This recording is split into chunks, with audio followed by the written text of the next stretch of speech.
So we have two steps in our plan to fulfill our wishes so far. Look the part, act the part, and be ready. Take the opportunities when they arise. The next step is to be ready for the obstacles and the challenges that will come your way, and there will be lots. In this lesson, we'll look at some of them and we'll discuss the best ways to overcome each. The first way that things can go wrong for you is that you fail. You put yourself out there and you look the part. The opportunity comes and you seize it, and then you fail. Either you get rejected by the person you greatly admired, or you get laughed out of the interview as you go for that job. Maybe you create a product that bombs. Maybe you try your hand at painting and you break your arm. You're that bad. So what now? Simple. You try again. This is not a failure. It is an attempt. Those two words can describe the precise same event, but they have completely different connotations. An attempt simply means you'll try again. A failure simply means that it didn't work and now you've given up. If you don't give up, you don't fail. Think about a painter or a dancer. The very first time they tried their art, they were not good. They were terrible.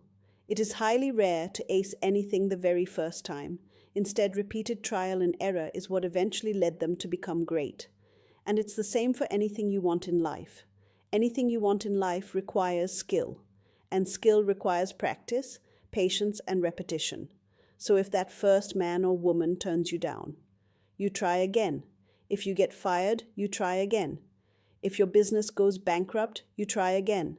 You will have learned from the experience, promise.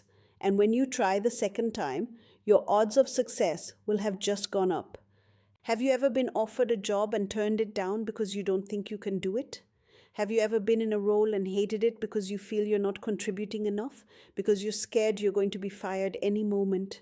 I had this experience very recently. I took on a job writing about a subject that I didn't really understand and creating applications that were way above my pay grade.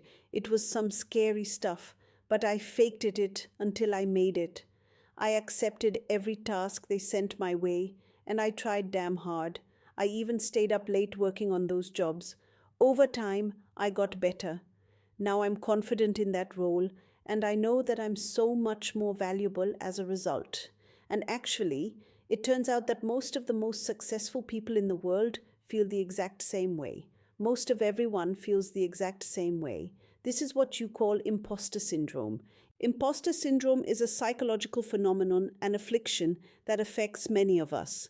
It simply describes the tendency that we have to feel as though we aren't really worthy of the accolades or the opportunities that we've been offered. If you feel as though you're faking it in a job or you lucked out or that you don't deserve the praise you just got from your manager, then guess what?